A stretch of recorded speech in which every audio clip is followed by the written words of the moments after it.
So last night I saw Spider-Man Across the Spider-Verse, and I'm just gonna get right to it. It was absolutely fantastic. It is such a great entry into the Spider-Verse franchise, and I honestly think it outdoes the first film in every single way. Well, almost every single way, and I'll actually get into that later on. But for now, I want to focus on the things that I did like, which is pretty much everything about the movie. First of all, this film looks absolutely gorgeous. Sony clearly put everything they had into the animation department because every single frame is drawn perfectly. All the scenic shots they do look so incredible. The fight and action sequences are drawn super well and animated super well. It is just such a gorgeous and incredible film to just look at. And that's all I feel like I can say without getting into spoilers and really describing how much I like this movie. So if you don't want to get spoiled and you want to see this movie, I suggest you click off right now because I am about to get into some major plot points and key events. So you know what? I'll actually give you some time to click off.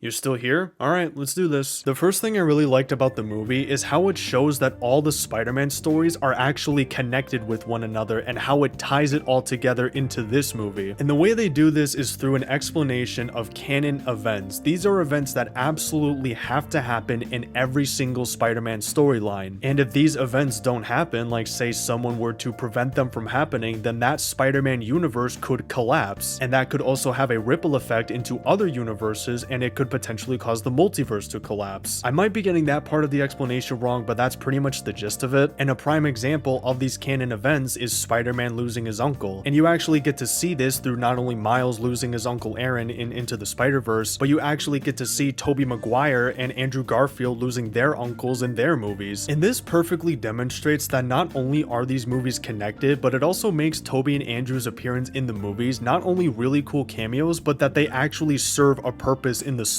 I don't know, I just think that that's really cool how they explain everything and how they tie it all together. Another thing I really like is how they make Miguel O'Hara, or Spider-Man 2099, not necessarily a villain, but he just feels like more of an antagonist. Later on in the movie, Miguel tells Miles that his dad is going to die as part of a canon event. Miles obviously wants to prevent this and save his dad, but Miguel tells him that if he prevents this from happening, his universe could potentially collapse. And the reason why I like how they handle Miguel is because you actually get to see the effects of a canon event being prevented. Miguel O'Hara personally prevented a canon event, and then that universe that had his daughter in it was just wiped away. And obviously now he wants to prevent that from happening anywhere else. And earlier on in the movie, Miles himself prevents a canon event from happening by saving an important character's dad who was actually supposed to die. And then when he saves him, a giant black hole in the middle of a city opens up and a bunch of Spider-Man try to stop it, but now that universe is at risk of being completely wiped away. And it's through seeing these events that you really understand where Miguel is coming from when he tries to stop Miles and talk him out of saving his dad. So he doesn't feel like a villain per se, he just feels like someone who's doing what he thinks is right and best for the multiverse. The Spot, however, is a straight up villain, and I love what they did with him. At the start of the movie, he is treated as a complete joke. Heck, they even describe him as just a villain of the week. The Spot is a very silly, goofy villain at the beginning of the movie, and he makes quirky one-liners like Spider-Man does, but as the movie goes on, they dive into his backstory, which I'll admit is pretty sad, and he gets a lot more powerful as well, to the point where by the end of the movie, he is this extremely powerful multiverse level threat. Now going into the next thing that I really like is the massive plot twist that Miles was actually never supposed to be Spider-Man. If you guys remember in the first movie when Kingpin tried to see his wife and child again from a different universe with his super collider or particle accelerator, whatever it was called, when it was activated and it went all haywire, it brought a radioactive spider from a different dimension where Spider-Man does not exist into Miles's dimension. And it was obviously through that spider biting him that Miles became Spider-Man. And to make it even worse, since Miles was there and Spider-Man had to go save him, if he was not there and or bitten by the radioactive spider, Spider-Man would have actually been able to stop the particle accelerator and would have still been alive. And this is the reason why Miguel did not want Miles to join the Spider Society. And this absolutely blew my mind when I watched the movie. I was just sitting there in the theater like, what? Like, man, it was insane. Another thing I want to briefly talk about is how they handle the relationship between Miles and his parents and Gwen and her dad, which is actually something I didn't expect, is that Gwen actually gets really fleshed out in this movie, and I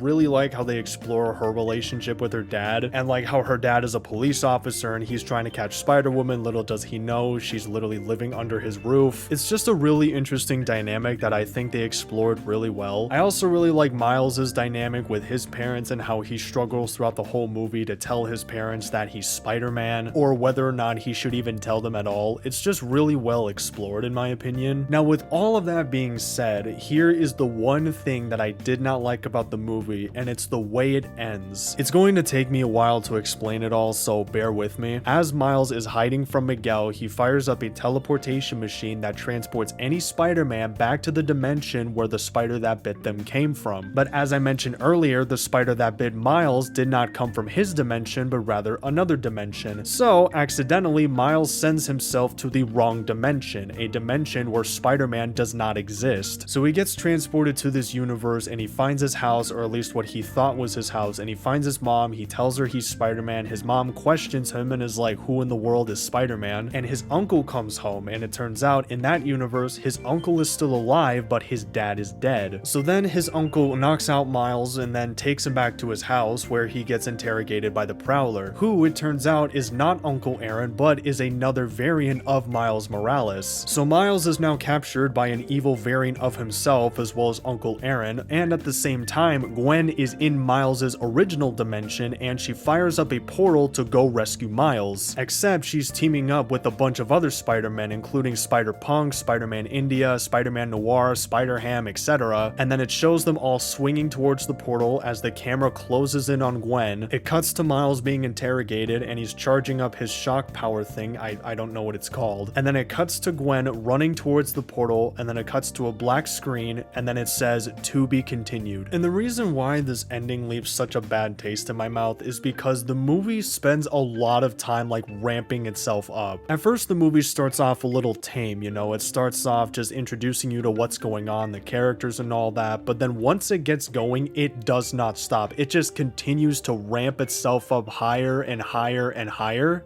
And then the movie ends. That's literally it. It's like if you're in a car and the car just keeps going faster and faster, and then it suddenly slams on the brakes. Like, that's basically how the ending of this movie feels. Now, I understand that the ending of the movie is like this because they wanted to lead into the sequel that's supposed to come out sometime next year, but it's just the way that it ends so abruptly after the movie again keeps ramping itself up that just leaves me feeling really unsatisfied. But let me know what you guys thought about the ending in the comments, because other than that, I freaking love this movie, and you know what, I'll just go ahead and rate it now. I give Spider-Man Across the Spider-Verse a solid 9 out of 10. It is now one of my favorite superhero movies of all time, and I cannot wait for Beyond the Spider-Verse to come out, which according to Google, it comes out March 29th, 2024. So now, all we have to do is wait 9 months, and then we finally get to witness the conclusion to this epic trilogy. And that's going to do it for the video. Thank you for watching, and yeah, peace.